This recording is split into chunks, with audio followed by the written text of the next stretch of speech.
안녕하세요. 오늘은 70대 할아버지 이야기를 들려드리려고 합니다. 40년을 함께한 아내의 장례식. 그날 그는 세상에서 가장 외로운 사람이 되었습니다. 아들은 바쁘다며 자리를 비우고 며느리는 차가운 눈빛으로 저를 외면했지요. 뭐든지 기록하던 습관이 인생을 바꾸게 될지 그땐 몰랐습니다. 이야기 시작 전에 좋아요와 구독은 저에게 큰 힘이 된답니다. 오늘도 행운이 가득하길 바랍니다. 안녕하세요. 저는 올해 74세 이정우라고 합니다. 35년간 철도 기관사로 일하며 평생을 기차와 함께 살아온 사람입니다. 오늘 여러분께 들려드릴 이야기는 제 인생에서 가장 슬프고도 분노스러웠던 경험입니다. 하지만 동시에 평생 몸에 밴 습관이 어떻게 진실을 밝혀내는 무기가 되었는지 보여드리고 싶은 이야기이기도 합니다. 작년 가을, 48년을 함께 산 제 아내 순자가 세상을 떠났습니다. 2년간의 투병 생활 끝에 병원에서 조용히 눈을 감았어요. 마지막까지도 제 손을 꼭 잡고 여보, 고생 많았어요. 이제는 편히 쉬세요라고 말하던 그 목소리가 아직도 귓가에 생생합니다. 순자는 정말 현모양처였어요. 제가 기관사로 일할 때는 새벽 4시에도 일어나서 도시락을 싸주었고 밤늦게 들어와도 따뜻한 밥을 준비해 두었습니다. 아들 진수를 키울 때도 저 혼자서는 할 수 없었을 모든 일들을 묵묵히 해냈어요. 무엇보다 제가 힘들어할 때마다 여보는 기차를 안전하게 운행하는 중요한 일을 하고 계시잖아요. 얼마나 자랑스러운데요 라며 격려해 주었습니다. 그런 아내가 병에 걸렸을 때 저는 정말 최선을 다해 간병했어요. 정년 퇴직 후 받은 퇴직금과 연금을 모두 치료비에 쏟아부었습니다. 집도 담보로 잡히고 빚까지 지게 되었지만 아내만 살릴 수 있다면 아무것도 아깝지 않았어요. 48년간 고생만 시킨 아내에게 마지막만이라도 최선을 다하고 싶었거든요. 하지만 결국 아내는 떠났고 저는 혼자 남게 되었습니다. 장례식장에서 빈소를 차릴 때까지만 해도 아들 진수와 며느리 미경이가 모든 걸 도와주리라 생각했어요. 진수는 변호사로 성공해서 강남의 아파트도 사고 잘 살고 있었으니까 아버지 뒷바라지 정도는 당연히 해주리라 믿었습니다. 장례식 첫날 조문객들이 찾아왔을 때 진수의 모습을 보면서 이상함을 느꼈어요. 겉으로는 효자 노릇을 하는 것 같았지만 계속 휴대폰만 들여다보고 있었거든요. 중요한 고객들과 통화하느라 바쁘다고 했지만 어머니의 장례식인데 그렇게까지 일에 매달려야 하나 싶었어요. 더욱 이상했던 건 며느리 미경이의 태도였습니다. 조문객들 앞에서는 시어머니께서 정말 좋은 분이셨는데라며 눈물까지 흘렸지만 사람들이 없을 때는 완전히 다른 모습이었어요. 화장을 고치거나 휴대폰으로 SNS를 확인하는 모습이 자주 보였습니다. 이틀째 되던 날, 미경이가 저에게 한 말이 아직도 잊혀지지 않아요. 아버님, 장례 끝나면 병원비 정리부터 하셔야겠어요. 그리고 앞으로 어떻게 사실 건지도 생각해 보셔야 하고요. 차가운 목소리로 현실적인 이야기만 하더군요. 아직 아내의 시신도 차갑지 않았는데 벌써 돈 이야기부터 하는 며느리를 보니 마음이 서늘했습니다. 진수도 마찬가지였어요. 아버지, 집은 이미 은행에 넘어간 상태고 병원비 빚도 많이 남아 있어요. 현실적으로 생각해 보시죠. 라며 경제적인 부분만 강조했어요. 어머니를 그리워하거나 슬퍼하는 기색은 전혀 보이지 않았습니다. 장례식 마지막 날 밤 빈소에 혼자 남아서 아내의 영정을 바라보고 있을 때였어요.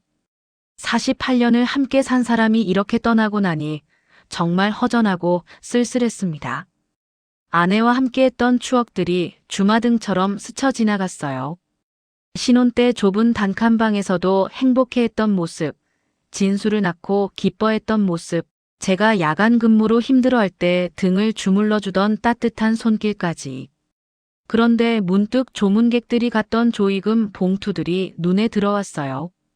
평생 기관사로 일하면서 꼼꼼하게 기록하는 습관이 몸에 배어 있었거든요.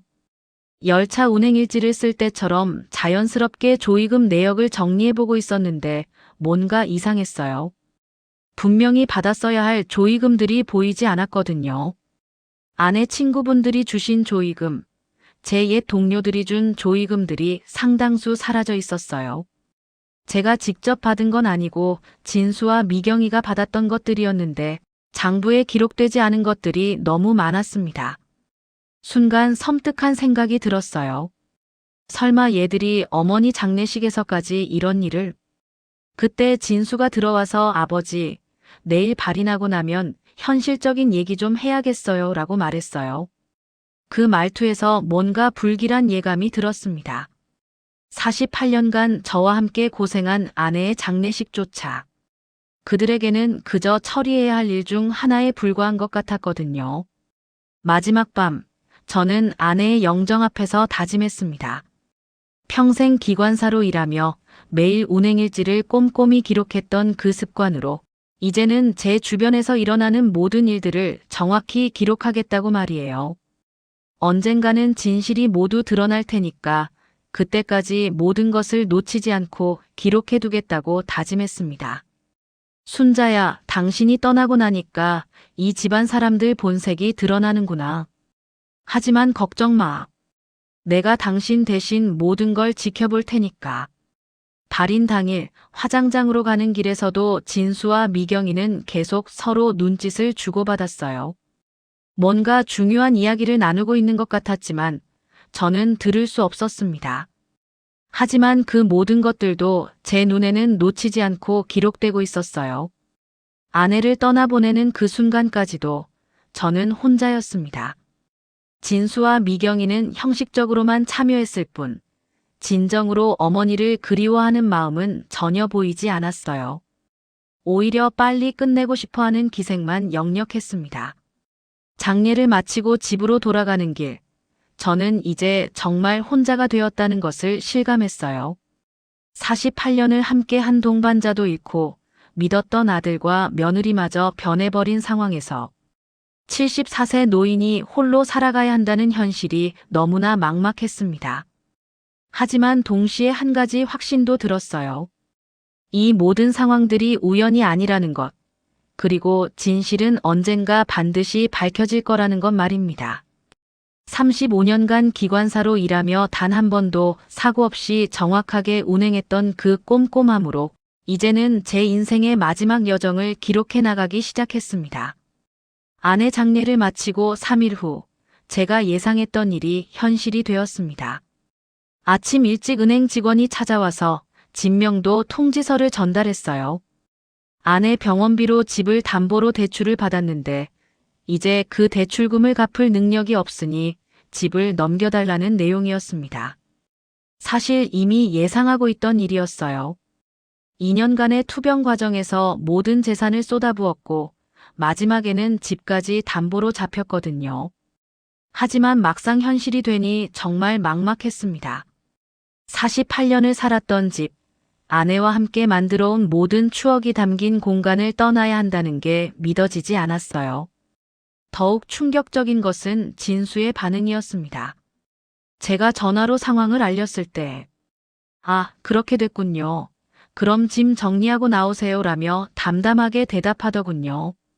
아버지가 집을 잃고 갈 곳이 없다는 상황에서 보인 반응치고는 너무나 차가웠어요. 진수야, 아버지가 당분간 너희 집에서 지내면 안 될까? 라고 조심스럽게 물어봤더니 그건 미경이하고 상의해봐야겠네요 라는 대답만 돌아왔습니다. 친아버지에게 하는 말이라고는 믿기 어려웠어요. 예전 같으면 아내가 그럼 당연히 모셔야죠 라며 나섰을 텐데 이제는 그런 사람도 없었습니다. 오래 있을 생각도 없었는데 말이에요. 하루 종일 집 정리를 했어요. 48년치 살림살이를 정리한다는 게 말처럼 쉬운 일이 아니었습니다. 아내가 아껴 쓰던 그릇들, 함께 찍었던 사진들, 제가 기관사 시절 받았던 표창장들까지 모든 것들이 추억을 담고 있었지만 이제는 작은 가방 몇 개에 담을 수 있는 것들만 가져갈 수밖에 없었어요. 특히 아내가 마지막까지 소중히 간직했던 결혼 반지를 보니 눈물이 났습니다. 병원에서 손이 많이 부었을 때도 끝까지 빼지 않으려 했던 그 반지를 이제 제가 혼자 간직해야 하는구나 싶으니 마음이 아팠어요. 그 반지를 제 주머니에 깊이 넣고 언제나 아내가 곁에 있다고 생각하기로 했습니다. 이틀 후 짐을 다 싸고 진수 집을 찾아갔어요. 강남에 있는 30평대 아파트였는데 제가 평생 살았던 집보다 훨씬 좋았습니다. 아들이 성공했구나 싶어 한편으로는 자랑스러웠지만 동시에 왜 아버지의 처지는 이렇게 외면하는 건지 이해할 수 없었어요. 아파트 현관 앞에서 초인종을 누르자 미경이가 나왔어요. 하지만 문을 완전히 열어주지는 않더군요. 반쯤 열린 문 너머로 아버님 웬일이세요? 라고 물었는데 제가 큰 가방을 끌고 있는 걸 보고도 왜 왔는지 모르는 척하는 것 같았어요. 미경아, 집이 넘어가서 당분간 여기서 지낼 수 있을까? 라고 말하자 미경이의 표정이 확 굳어지더군요. 그리고는 그런 일이 있었군요. 하지만 아버님, 저희도 상황이 좀 라며 말을 흐렸습니다. 그때 진수가 나왔어요. 아버지를 보는 그 표정에서 반가움은 전혀 느낄 수 없었습니다. 오히려 귀찮다는 기색이 역력했어요. 아버지, 미경이하고 얘기해봤는데 지금 상황이 좀 어려워요. 손녀 미진이도 있고 공간도 협소하고. 그럼 나는 어디로 가야 한다는 거냐? 라고 물었더니 진수가 망설이다가 이런 말을 했어요. 아버지, 현실적으로 생각해 보세요. 요양원에 가시는 게 나을 것 같아요. 아버지 연금으로도 충분히 좋은 곳 들어가실 수 있을 거고. 그 순간 정말 머리가 하얘졌어요. 48년간 고생해서 키운 아들이 아버지에게 요양원에 가라고 말하다니. 35년간 성실하게 일해서 받는 연금마저 계산하고 있었다는 게 믿어지지 않았습니다. 미경이가 거들었어요. 아버님도 이해해 주세요. 진수는 변호사라서 체면도 있고 손님들도 자주 오시거든요. 그런데 아버님이 계시면 여러모로 불편하실 것 같아서요. 체면 그 한마디가 가슴에 박혔습니다. 아버지가 있으면 체면이 깎인다는 거였어요. 35년간 새벽같이 일어나서 기차를 몰며 이 아들을 키웠는데 이제는 체면상 거슬리는 존재가 된 거였습니다.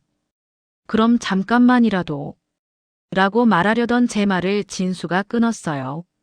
아버지, 계속 이렇게 하면 서로 힘들어져요. 차라리 정리를 깔끔하게 하는 게 낫겠어요. 좋은 요양원 알아봐 드릴게요. 그 말을 들으니 더 이상 무엇을 말해도 소용없다는 걸 알았어요. 제가 키운 아들이지만 이미 제가 모르는 사람이 되어 있었습니다. 돈과 성공, 그리고 체면만 중요한 사람으로 변해버린 거였어요. 알겠다, 내가 알아서 하겠다. 그 말만 남기고 진수 집을 나왔어요. 아파트 엘리베이터에서 내려오면서 48년 전 진수를 처음 안아보았을 때가 생각났습니다. 그때는 정말 예쁘고 소중한 아기였는데 언제부터 이렇게 변했을까요? 갈 곳이 없어서 일단 근처 찜질방으로 갔습니다. 74세 노인이 찜질방에서 잠을 잔다는 게 처량했지만 달리 방법이 없었어요. 평생 모아온 돈은 모두 아내 병원비로 들어갔고 집도 넘어갔고 아들마저 등을 돌렸으니까요. 찜질방 휴게실에서 누워있으면서 생각했어요. 정말 제가 잘못 살았던 걸까요? 35년간 성실하게 일하고 아들 교육비를 위해서 야근 수당까지 마다하지 않았는데 결국 이런 신세가 된 게 제 잘못일까요? 하지만 곧 다른 생각이 들었어요. 분명 뭔가 이상하다는 생각이 말이에요. 진수가 변호사로 성공해서 강남 아파트에 살 정도라면 아버지 하나 당분간 모시는 게 그렇게 어려운 일은 아닐 텐데. 그런데 왜 이렇게까지 냉정하게 굴까? 그때 기관사 시절 습관이 다시 발동했어요. 뭔가 이상한 일이 있으면 반드시 원인이 있다는 것. 그리고 그 원인을 찾으려면 꼼꼼히 관찰하고 기록해야 한다는 건 말이에요. 작은 수첩을 꺼내서 오늘 있었던 일들을 차근차근 기록하기 시작했습니다. 진수와 미경이의 표정 변화, 했던 말들, 그들의 반응까지. 마치 열차 운행일지를 쓸 때처럼 정확하게 기록했어요. 특히 미경이가 체면이 있다고 했던 부분이 계속 마음에 걸렸습니다. 정말 체면 때문일까요? 아니면 다른 이유가 있는 걸까요? 그리고 진수가 제 연금을 언급했던 것도 이상했어요. 연금이 얼마나 되는지 어떻게 그렇게 정확히 알고 있었을까요? 찜질방에서 보낸 첫밤, 잠이 오지 않았어요. 아내가 그리웠고 48년을 함께 산 집이 그리웠습니다. 무엇보다 믿었던 아들에게 배신당했다는 생각에 마음이 아팠어요. 하지만 동시에 이 모든 상황이 단순하지 않다는 확신도 들었습니다. 새벽 5시, 평생 습관대로 일찍 일어났어요. 기관사 시절에는 새벽 운행을 위해 이 시간에 일어났었거든요. 찜질방 로비에서 무료 커피를 마시면서 다시 한번 어제 일을 정리했습니다. 분명히 뭔가 숨겨진 이야기가 있을 거예요. 35년간 기차 사고 한 번 없이 안전하게 운행했던 그 꼼꼼함으로 이번에는 제 인생의 진실을 찾아내 보겠다고 다짐했습니다. 찜질방에서 지낸 지 2주가 지났습니다. 처음에는 정말 견디기 힘들었어요. 74세 나이에 이런 생활을 하게 될 줄은 꿈에도 몰랐거든요. 하지만 사람이라는 게 참 신기한 것이 어떤 환경에든 적응하게 되더군요. 아침마다 5시에 일어나서 찜질방 앞 공원에서 산책을 하고 도서관에서 시간을 보내는 것이 일상이 되었습니다. 그런데 이상하게도 진수나 미경이에게서는 안부를 묻는 연락이 한 번도 오지 않았어요. 아버지가 어디서 어떻게 지내는지 궁금하지도 않은 모양이었습니다. 처음에는 섭섭했지만 시간이 지나면서 오히려 이상하다는 생각이 들었어요. 아무리 냉정한 사람이라도 친아버지를 이렇게까지 외면할 수 있을까 싶었거든요. 어느 화요일 오후였습니다. 도서관에서 신문을 읽고 나와서 근처 마트에서 간단한 생필품을 사려고 갔어요. 찜질방에서 지내다 보니 필요한 것들을 조금씩 사야 했거든요. 그런데 마트 주차장에서 정말 믿을 수 없는 장면을 목격했습니다. 미경이가 젊은 남자와 함께 있었어요. 30대 중반쯤으로 보이는 남자였는데 미경이와 너무나 친밀한 모습이었습니다. 단순히 지인이라고 하기에는 너무 가까운 거리에서 대화하고 있었고 남자가 미경이의 어깨에 손을 올리기도 했어요. 처음에는 제 눈을 의심했습니다. 혹시 다른 사람을 잘못 본 건 아닐까 싶어서 더 가까이 가서 확인했는데 분명히 며느리 미경이가 맞았어요. 평소 집에서 보던 모습과는 전혀 달랐습니다. 화장도 진하게 하고 옷차림도 화려했어요. 마치 젊은 여자처럼 꾸민 모습이었습니다. 두 사람은 카페로 들어갔고 저는 멀리서 지켜봤어요. 35년간 기관사로 일하면서 멀리서도 신호등을 정확히 판별하는 눈썰미가 있었거든요. 카페 창문 너머로 보니 두 사람이 손을 잡고 있었습니다. 이건 단순한 지인 관계가 아니었어요. 그때 휴대폰을 꺼내서 사진을 찍었습니다. 기관사 시절부터 항상 증거를 남겨두는 습관이 있었거든요. 운행 중 이상한 상황이 있으면 반드시 기록으로 남겨두었던 것처럼 이 상황도 기록해 두어야 한다고 생각했어요. 1시간 정도 기다리니 두 사람이 카페에서 나왔습니다. 그런데 나오면서 하는 대화가 정말 충격적이었어요. 바람이 잘 불지 않는 날이어서 소리가 멀리까지 들렸거든요. 특히 미경이의 목소리가 커서 상당 부분을 들을 수 있었습니다. 시아버지도 이제 처리했고 다음은 남편 차례야. 그 말을 들은 순간 온몸에 소름이 돋았어요. 처리했다는 게 무슨 뜻일까요? 그리고 남편인 진수까지 처리한다는 건 또 무슨 의미였을까요? 급하게 휴대폰 녹음 기능을 켰는데 다행히 중요한 부분은 녹음할 수 있었습니다. 보험금만 받으면 우리 마음대로 살 수 있어. 남자가 대답했어요. 하지만 너무 급하게 하면 의심받을 수 있어. 시아버지 일도 자연스럽게 처리했으니까 이번에도 신중하게 해야지. 미경이가 웃으면서 말했습니다. 걱정 마. 진수는 워낙 일에만 빠져 있어서 아무것도 눈치채지 못해. 게다가 요즘 스트레스도 많이 받고 있고. 그 대화를 들으면서 저는 정말 충격을 받았어요.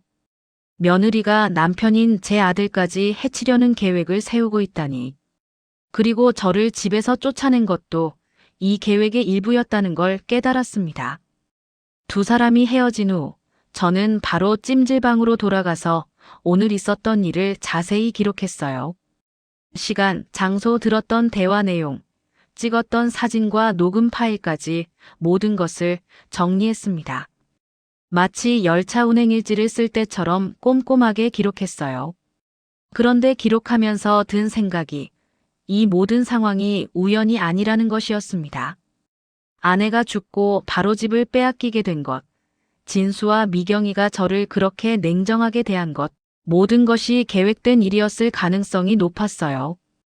다음 날부터 저는 본격적으로 미경이를 관찰하기 시작했습니다. 진수는 보통 오전 9시에 집을 나가서 저녁 8시 이후에 들어오니까 낮 시간에는 미경이가 혼자 있을 것이라고 생각했어요. 그 시간대에 미경이가 무엇을 하는지 지켜보기로 했습니다. 첫 번째 날 미경이는 오전 10시에 집을 나와서 헬스클럽에 갔어요. 그런데 헬스클럽에서 나온 후에는 그 남자와 만났습니다. 이번에는 백화점에서 쇼핑을 하더군요. 비싼 옷들을 사는 모습이 보였는데 그 돈이 어디서 나온 건지 의심스러웠어요. 두 번째 날에는 더욱 대담한 모습을 보였습니다. 그 남자와 함께 호텔에 들어가더군요. 낮 시간에 당당하게 호텔에 들어가는 모습을 보니 이미 오랫동안 이런 관계를 유지해왔다는 걸 알 수 있었어요. 세 번째 날 가장 충격적인 장면을 목격했습니다. 미경이가 그 남자와 함께 부동산에 들어가는 모습이었어요. 무슨 상담을 받는지 궁금해서 기다리고 있었는데 나올 때 하는 대화가 또 들렸습니다. 이 아파트도 곧 내 명의로 넘어올 거야. 진수가 사고 나면 상속받게 되니까. 그 말을 들은 순간 정말 소름이 끼쳤어요. 미경이가 진수의 사고를 기정사실화하고 있었습니다. 그리고 아파트까지 자신의 것으로 만들 계획을 세우고 있었고요. 남자가 물었어요. 하지만 혹시 시아버지가 문제가 될 수는 없을까? 미경이가 비웃으며 대답했습니다. 그 늙은이 이미 찜질방에서 굴러다니고 있어. 누가 그런 사람 말을 믿겠어? 게다가 증거도 없고. 그 순간 저는 깨달았어요. 미경이가 저를 집에서 쫓아낸 것도 요양원에 보내려고 한 것도 모두 계획의 일부였다는 걸 말이에요. 혹시 모를 방해 요소를 미리 제거해버린 거였습니다. 하지만 미경이는 한 가지를 잘못 계산했어요. 35년간 기관사로 일하면서 모든 것을 기록하고 관찰하는 습관이 몸에 밴 사람을 상대하고 있다는 걸 말이에요. 그날 밤 저는 지금까지 수집한 모든 자료를 정리했습니다.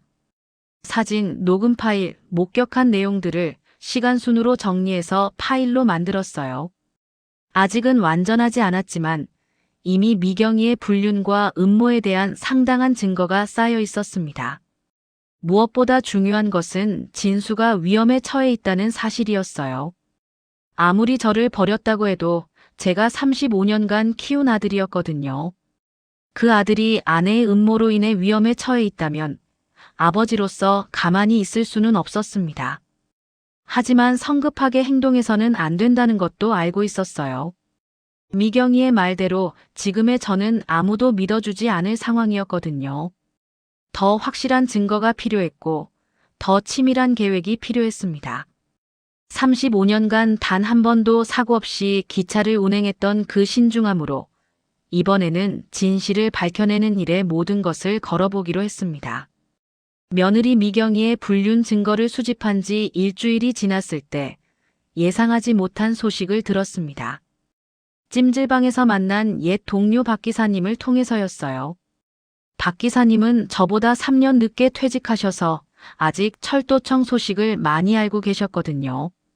정호야, 내 아들 진수 변호사 말인데 요즘 소문이 안 좋더라. 처음에는 무슨 소리인지 이해하지 못했어요. 박 기사님이 계속 말씀하시는 걸 들어보니 진수가 법원 직원과 불륜 관계에 있다는 소문이 법조계에 돌고 있다는 것이었습니다. 법원 직원이라고? 진수가?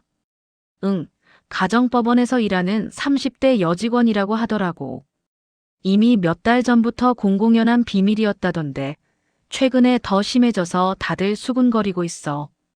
그 순간 모든 퍼즐이 맞춰지는 느낌이었어요. 미경이가 다른 남자와 불륜을 저지르고 있는데 진수도 마찬가지였던 거예요. 서로 바람을 피우면서도 아무도 모르는 척하고 있었던 거였죠. 박 기사님이 더 자세한 이야기를 해주셨어요. 진수가 그 여직원과 함께 호텔에 드나드는 모습이 여러 차례 목격되었고 심지어 업무 시간에도 만나는 일이 잦다고 했습니다. 변호사로서의 체면도 생각하지 않을 정도로 노골적이었다는 거였어요. 그런데 정호야, 더 문제는 내 아들이 그 여자 때문에 돈을 많이 쓴다는 거야. 비싼 선물도 사주고 함께 해외여행도 다녀왔다는 소문도 있어. 돈 이야기를 들으니 더욱 의심스러웠습니다. 진수가 변호사로 성공했다고는 하지만 그렇게 큰 돈을 쓸 정도는 아닐 텐데 어디서 그런 돈이 나온 걸까요? 그날 밤 찜질방에서 곰곰 생각해 보니 이상한 점들이 하나둘씩 떠올랐어요. 아내 장례식 때 사라진 조의금, 제가 집에서 쫓겨날 때의 그들의 태도, 그리고 지금의 불륜 소문까지. 모든 것이 연결되어 있는 것 같았습니다. 다음 날부터 저는 진수의 행동도 관찰하기 시작했어요. 미경이만 지켜보던 것에서 아들까지 감시하게 된 자신이 슬펐지만 진실을 알기 위해서는 어쩔 수 없었습니다. 진수의 사무실 근처에서 며칠을 지켜본 결과 정말 충격적인 장면들을 목격할 수 있었어요. 점심시간마다 젊은 여자와 만나는 모습이었습니다. 30대 초반으로 보이는 단정한 여성이었는데 박 기사님이 말씀하신 법원 직원이 분명했어요. 두 사람의 모습은 정말 노골적이었습니다. 길거리에서도 손을 잡고 다녔고 레스토랑에서 식사할 때도 연인 사이처럼 다정했어요. 35년간 키운 아들이 이런 모습일 줄은 상상도 못했습니다. 더욱 충격적인 것은 진수가 그 여자에게 비싼 선물을 사주는 모습이었어요. 백화점에서 명품 가방을 사주고 보석상에서 목걸이도 골라주더군요. 그 가격이 얼마인지는 모르겠지만 상당히 비싼 것들이었어요. 그런데 가장 중요한 장면을 목격한 것은 일주일 후였습니다. 진수가 그 여자와 함께 은행에 들어가는 모습이었어요. 1시간 정도 후에 나올 때 하는 대화를 들을 수 있었습니다. 이제 대출도 받았으니까 우리 계획대로 진행하면 돼. 여자가 대답했어요. 하지만 아직 아내 문제가 남아있잖아. 언제까지 이렇게 숨어 다닐 거야? 곧 해결될 거야. 미경이도 자기 일로 바쁘고 아버지도 이미 처리했으니까 걱정할 게 없어. 그 대화를 들으면서 저는 정말 분노가 치밀어 올랐습니다. 아들도 며느리와 마찬가지로 저를 처리했다고 표현하고 있었어요. 게다가 미경이가 자기 일로 바쁘다는 것도 알고 있다는 뜻이었습니다. 그 순간 깨달았어요. 이 둘이 서로의 불륜을 알고 있다는 것을, 그리고 암묵적으로 묵인하고 있다는 것을 말이에요. 서로 바람을 피우면서도 겉으로는 부부 행세를 하고 있었던 거였습니다. 그날 밤, 저는 지금까지 수집한 모든 정보를 종합해서 분석해봤어요. 35년간 기관사로 일하면서 복잡한 운행 스케줄을 관리했던 경험이 도움이 되었습니다. 모든 상황을 시간순으로 정리하고 각각의 연관성을 찾아봤죠. 결론은 충격적이었어요. 진수와 미경이는 서로 다른 사람과 불륜을 저지르면서도 동시에 저를 집에서 쫓아내는 일에는 협력하고 있었던 거예요. 아마도 제가 집에 있으면 그들의 불륜 행각이 들킬 위험이 있다고 판단했을 것입니다. 더욱 끔찍한 것은 돈 문제였어요. 진수가 불륜 상대에게 비싼 선물을 사주고 은행에서 대출까지 받는 모습을 보니 상당한 돈이 필요했을 것입니다. 그런데 그 돈이 어디서 나온 걸까요? 갑자기 아내 장례식 때 사라진 조의금이 떠올랐어요. 그리고 제가 병원비로 쓴 돈들, 집을 담보로 잡힌 대출금들까지. 혹시 진수가 아버지와 어머니의 돈을 자신의 불륜 자금으로 사용한 건 아닐까요? 그 생각에 이르니 정말 분노가 폭발할 것 같았어요. 48년을 함께 산 아내의 장례비까지 가로채서 다른 여자에게 선물을 사줬다니. 35년간 성실하게 일해서 모은 돈을 아들의 불륜 자금으로 쓰였다니. 다음 날, 저는 더욱 체계적으로 증거를 수집하기 시작했어요. 진수의 신용카드 사용 내역을 확인할 방법을 찾아보고 은행 출입 기록도 사진으로 남겨뒀습니다. 또한 그 법원 직원의 신원도 파악했어요. 가장 결정적인 증거를 발견한 것은 일주일 후였습니다. 진수가 그 여자와 함께 부동산에 들어가는 모습을 목격했어요. 나올 때까지 기다렸다가 들은 대화가 정말 충격적이었습니다. 이 오피스텔도 곧 계약할 수 있을 거야. 아버지 보험금까지 정리되면 여유가 생길 테니까. 아버지 보험금이라니. 제가 아직 살아있는데 벌써 보험금 이야기를 하고 있었어요. 그 순간 소름이 끼쳤습니다. 혹시 진수도 미경이처럼 저에게 해를 끼칠 생각을 하고 있는 건 아닐까요? 하지만 아직 시간이 좀 걸릴 것 같은데. 여자가 물었고 진수가 대답했어요. 걱정 마, 아버지 나이도 많고 건강도 안 좋으시니까, 게다가 요즘 스트레스도 많이 받으시고 있어서. 그 말을 듣고 모든 것이 명확해졌어요. 진수와 미경이는 각자 다른 사람과 불륜을 저지르면서도 저를 제거하려는 계획에서는 일치하고 있었던 거예요. 서로의 비밀을 알고 있기 때문에 침묵으로 협력하고 있었던 겁니다. 그날 밤, 저는 마침내 모든 퍼즐을 맞췄어요. 왜 그들이 저를 집에서 쫓아냈는지, 왜 연락도 하지 않는지, 그리고 제 돈이 어디로 사라졌는지까지. 35년간 단 한 번도 사고 없이 기차를 몰았던 그 신중함으로 이제는 완벽한 복수 계획을 세워야 할 때가 왔다고 생각했습니다. 진수와 미경이의 불륜과 배신을 모두 파악한 후 저는 완벽한 복수 계획을 세우기 시작했습니다. 35년간 기관사로 일하며 매일 운행일지를 작성했던 그 꼼꼼함으로 모든 증거를 체계적으로 정리했어요.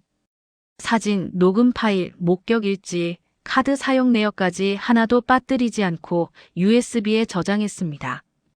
때마침 추석이 다가오고 있었어요. 진수의 형 진호와 누나 진영이가 모두 참석하는 가족 모임이었습니다. 평소에는 이런 자리를 피하고 싶었겠지만 이번에는 체면상 어쩔 수 없이 저를 초대할 수밖에 없을 거라고 생각했어요. 예상대로 추석 하루 전 진수에게서 전화가 왔습니다. 아버지, 내일 추석인데 집에 오셔야죠. 마지못해 하는 듯한 목소리였지만 형제들 앞에서 아버지를 부르지 않을 수는 없었을 거예요. 그래, 가겠다. 짧게 대답했지만 제 마음속에서는 이미 모든 계획이 완성되어 있었습니다. 35년간 단 한 번도 지각하지 않고 정시에 운행했던 그 정확성으로 이번에도 완벽한 타이밍에 진실을 공개하겠다고 다짐했어요. 추석 당일, 저는 평소보다 더 정성스럽게 옷차림을 했습니다. 오랜만에 정장도 입고 구두도 깨끗이 닦았어요. 그리고 가장 중요한 USB를 양복 주머니에 깊숙이 넣었습니다. 마치 중요한 운행을 앞둔 기관사가 모든 점검을 마치는 것처럼 말이에요. 진순의 집에 도착했을 때 이미 진호와 진영이 가족들이 와 있었어요. 오랜만에 보는 가족들이었지만 반가운 마음보다는 긴장감이 더 컸습니다. 오늘이 모든 것이 결정되는 날이었거든요. 미경이가 다가와서 인사했어요. 아버님, 오랜만이에요. 어떻게 지내셨어요? 겉으로는 다정한 며느리 연기를 하고 있었지만 제가 이미 그녀의 모든 비밀을 알고 있다는 걸 모르고 있었죠. 진수도 마찬가지였어요. 아버지, 많이 수척해지셨네요. 요양원 알아봐 드리겠다고 했는데 여전히 저를 떠나보내려는 이야기만 하고 있었습니다. 가족들이 모여서 식사를 시작했어요. 진호와 진영이는 저의 현재 상황을 잘 모르고 있었기 때문에 아버지가 왜 이렇게 야위셨어? 라며 걱정하는 모습이었습니다. 하지만 진수와 미경이는 대수롭지 않다는 듯이 넘어갔어요. 식사 중간에 진영이가 물었어요. 그런데 아버지, 요즘 어디서 지내세요? 진수한테 들어보니 집이 넘어갔다고 하던데. 그 순간이었어요. 제가 기다렸던 순간이 온 거였습니다. 아, 그 이야기 말이냐? 사실 여러분이 알아야 할 이야기가 많이 있다. 저는 천천히 일어나서 거실로 가서 노트북을 켰습니다. 모든 가족들이 저를 바라보고 있었는데 진수와 미경이의 얼굴이 점점 굳어지는 게 보였어요. 오늘 이 자리에서 우리 가족의 진실을 모두 보여드리겠습니다. USB를 컴퓨터에 꽂고 첫 번째 파일을 열었어요. 미경이가 다른 남자와 카페에서 손을 잡고 있는 사진이었습니다. 가족들이 모두 깜짝 놀라면서 웅성거리기 시작했어요. 이건 여러분의 며느리, 미경이가 지난 한 달간 만나온 남자입니다. 진호가 놀라서 물었어요. 아버지, 이게 무슨 소리예요? 저는 계속해서 다음 파일들을 보여줬습니다. 미경이와 그 남자가 호텔에 들어가는 사진, 함께 쇼핑하는 모습, 그리고 가장 결정적인 녹음 파일까지. 시아버지도 이제 처리했고, 다음은 남편 차례야. 미경이의 목소리가 스피커를 통해 울려 퍼지자 방 안이 완전히 조용해졌어요. 미경이는 얼굴이 새하얘져서 아무 말도 하지 못했고, 진수도 충격을 받은 표정이었습니다. 하지만 저는 여기서 멈추지 않았어요. 그런데 더 놀라운 이야기가 있습니다. 이번에는 진수의 불륜 사진들을 보여줬어요. 법원 직원과 손을 잡고 걸어가는 모습, 레스토랑에서 다정하게 대화하는 모습, 그리고 함께 호텔에 들어가는 장면까지. 진영이가 소리쳤어요. 진수야, 이게 정말이야? 진수는 변명을 하려고 했지만 저는 가장 결정적인 녹음 파일을 재생했습니다. 아버지 보험금까지 정리되면 여유가 생길 테니까. 진수의 목소리가 방 안에 울려 퍼지자 모든 가족들이 경악했어요. 진호가 분노에 찬 목소리로 말했습니다. 야, 이게 무슨 소리야? 아버지가 살아계시는데 벌써 보험금 이야기를 하고 있었다고. 저는 마지막으로 가장 충격적인 자료를 공개했어요. 아내 장례식 때 사라진 조의금 내역, 제가 병원비로 쓴 돈들이 어디로 갔는지, 그리고 그 돈들이 어떻게 이들의 불륜 자금으로 사용되었는지까지. 여러분의 어머니 장례식 조의금 300만 원이 사라졌습니다. 그리고 그 돈으로 진수는 다른 여자에게 명품 가방을 사줬어요. 방안은 완전히 아수라장이 되었어요. 진호와 진영이가 진수와 미경이를 향해 소리를 지르기 시작했고 조카들도 충격을 받아서 울음을 터뜨렸습니다. 진영이가 미경이에게 다가가서 소리쳤어요. 어떻게 이럴 수가 있어? 시아버님을 이렇게 대하고도 사람이야? 진호도 진수의 멱살을 잡았어요. 야, 너는 정말 사람이 아니구나. 아버지 돈으로 바람 피우고 아버지 죽기를 기다리고 있었다고. 진수와 미경이는 변명을 해보려 했지만 제가 준비한 증거들 앞에서는 어떤 변명도 소용이 없었어요. 모든 것이 명확한 증거로 남아 있었거든요. 그때 진호가 결정적인 말을 했어요. 아버지, 이 사람들은 더 이상 우리 가족이 아닙니다. 당장 이 집에서 나가라고 하세요.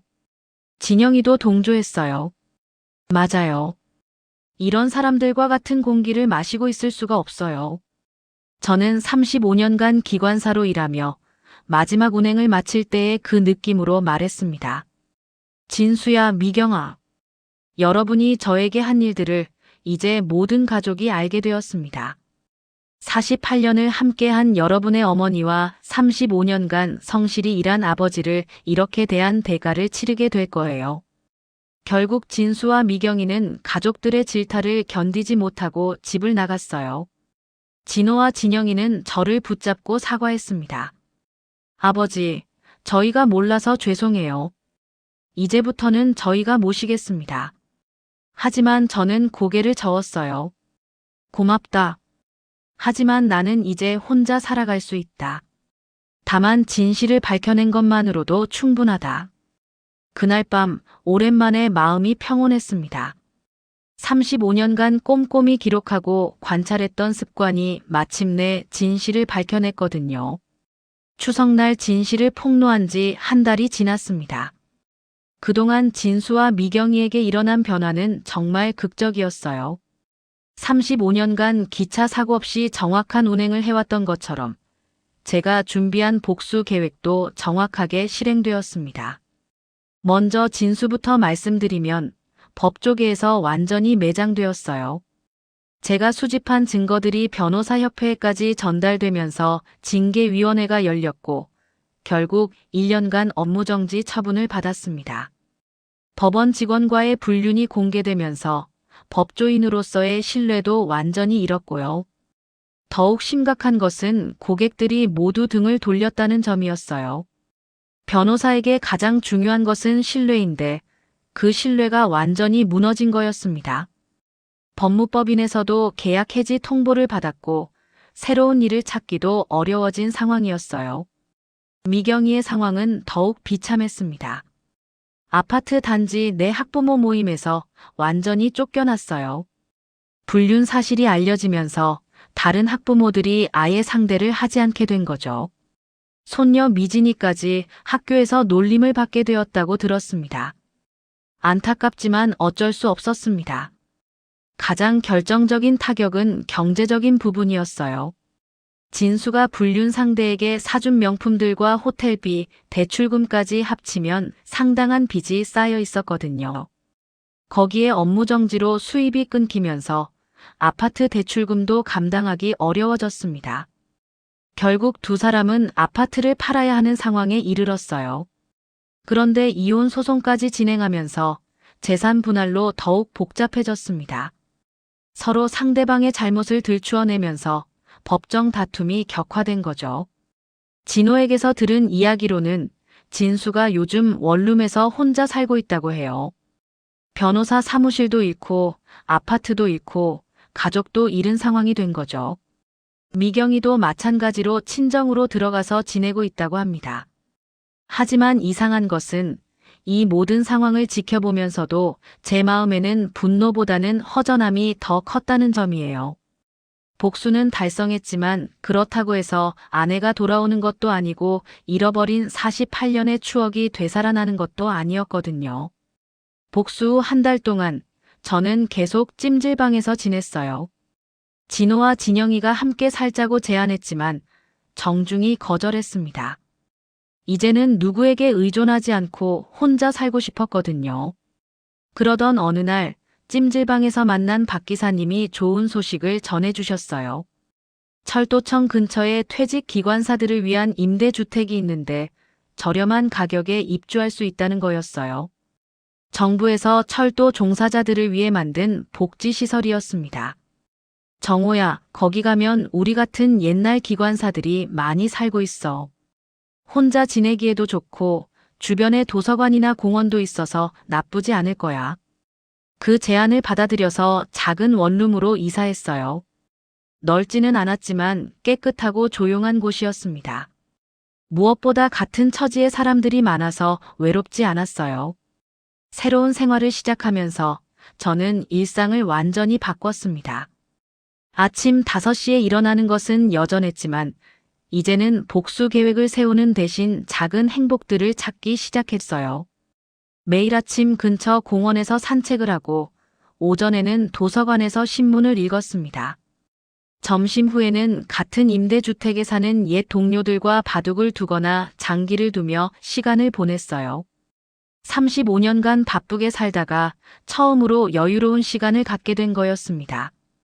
특히 의미 있었던 것은 새로운 일기를 쓰기 시작했다는 점이에요. 예전에는 복수를 위한 증거 수집이 목적이었다면 이제는 하루하루의 작은 행복들을 기록하기 시작했습니다. 오늘 만난 사람들, 맛있게 먹은 음식, 예쁘게 핀 꽃들까지 모든 것을 기록했어요. 박 기사님과 함께 도서관에서 만난 이덕수 할아버지는 평생 교사로 일하신 분이었는데 함께 이야기를 나누면서 많은 위로를 받았습니다. 정호 씨, 복수도 중요하지만 이제는 남은 인생을 위해서 살아야죠. 우리 나이에는 분노보다는 평온이 더 소중해요. 그 말이 정말 마음에 와닿았어요. 35년간 기관사로 일하면서 항상 목적지를 향해 달려왔는데 이제는 목적지 없이 그저 길 위에 있는 것 자체를 즐길 수 있게 된 것 같았습니다. 6개월이 지난 지금 저는 완전히 다른 사람이 된 것 같아요. 아침에 일어나면 오늘 하루를 어떻게 보낼지 기대가 되고 작은 일상들이 모두 소중하게 느껴집니다. 옆집 할머니가 키우시는 고양이와 놀아주는 것도 슈퍼마켓 아주머니와 인사를 나누는 것도 모두 행복한 일이 되었어요. 진호와 진영이는 가끔 안부를 물어보러 찾아옵니다. 손자들도 함께 와서 할아버지를 위로해주곤 해요. 가족의 정이 무엇인지 새삼 깨닫게 되는 순간들이었습니다. 얼마 전에는 진수에게서 문자 한 통이 왔어요. 아버지, 정말 죄송합니다. 이제야 제가 얼마나 큰 잘못을 했는지 깨달았습니다. 하지만 저는 답장을 하지 않았어요. 용서할 마음은 아직 생기지 않았지만 그렇다고 더 이상 분노하고 싶지도 않았거든요. 가끔 아내 순자가 그리워질 때면 결혼 반지를 만지작거리며 혼잣말을 합니다. 순자야, 이제 복수도 끝났고 우리 남은 시간을 평화롭게 보내고 있어. 걱정하지 마. 아내의 사진 앞에서 차 한 잔을 마시며 하루 있었던 일들을 이야기해 주는 것이 저의 새로운 일상이 되었어요. 48년을 함께 산 사람은 죽어서도 제 곁에 있다고 믿고 있거든요. 마지막으로 여러분께 전해드리고 싶은 말씀이 있어요. 복수는 때로 필요할 수도 있지만 그것이 인생의 전부가 되어서는 안 된다는 것입니다. 저는 35년간의 꼼꼼함으로 진실을 밝혀냈지만 그보다 더 중요한 것은 그 후의 삶이었어요. 분노와 원망으로 가득 찬 마음보다는 작은 행복들을 소중히 여기는 마음이 더 값지다는 것을 깨달았습니다. 74세가 되어서야 배운 인생의 진정한 의미였어요. 지금 저는 매일 새로운 하루를 기록하고 있습니다. 복수의 기록이 아닌 평범한 일상의 기록을 말이에요. 그리고 그 기록들 하나하나가 모두 소중한 추억이 되어가고 있습니다. 35년간 기차를 안전하게 운행했던 것처럼 이제는 제 인생의 마지막 여정도 안전하고 평화롭게 운행해 나가고 있습니다. 목적지가 어디든 상관없어요. 중요한 것은 지금 이 순간을 충실히 살아가는 것이니까요. 자, 오늘의 이야기 어떠셨나요? 인생은 기차처럼 달려갑니다. 때론 거칠게, 때론 잔잔하게. 그리고 그 마지막에는 그의 아내의 미소가 그를 기다리고 있겠지요. 끝까지 함께 들어주셔서 감사합니다. 여러분의 생각을 댓글로 남겨주세요. 오늘도 편안한 하루 되시길 바랍니다.